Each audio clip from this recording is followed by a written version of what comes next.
సర్వశక్తి గల దేవుడు ఒక గొప్ప ప్రణాళిక సిద్ధం చేశాడు. అక్కడ ఒక గొప్ప ప్లాన్ ఉంది. ఇక్కడ శూన్యం, మోయాబులో ఏం లేదు, కానీ అక్కడ గొప్ప ప్రణాళిక ఉంది. ఆ గొప్ప ప్రణాళిక కొరకు ప్రభు సిద్ధపరిచాడు.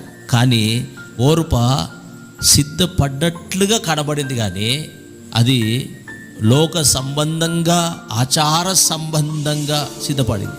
అక్క మాత్రం ఆత్మీయంగా ఉన్నది ఉన్నట్లుగా తాను సిద్ధపడింది. Praise the lord. దేవుడు బిడ్డలారా, మనందరికీ శూన్యములో భూమిని వేలాడదీసిన సర్వశక్తి కలిగిన దేవుడు అద్భుతమైన భవిష్యత్తుని దాచిపెట్టాడు. ఆయన మారా అనబడే ఆ పరిస్థితి నుండి మధురము అంటే క్వైట్ ఆపోజిట్, అలాంటి అద్భుతమైన భవిష్యత్తు దాచిపెట్టాడు. ఆయన కోరుకుంటుంది ఏంటో తెలుసా? కఠినమైన పరిస్థితులు కళ్ళెదుట కనబడుతున్నా, అంతా శూన్యంగా ఉన్నా, నీవు మాత్రం ఇతరులు వెనక్కి వెళ్తున్నా వెనక్కు వెళ్ళే వ్యక్తిలా కాకుండా ముందుకి అడుగేసే వ్యక్తిగా నీవు ఉండాలి. నీ కళ్ళకు కనబడతలేదు, నీ విశ్వాసపు అడుగులు వేస్తున్నావు కానీ కళ్ళ ముందు లేదు.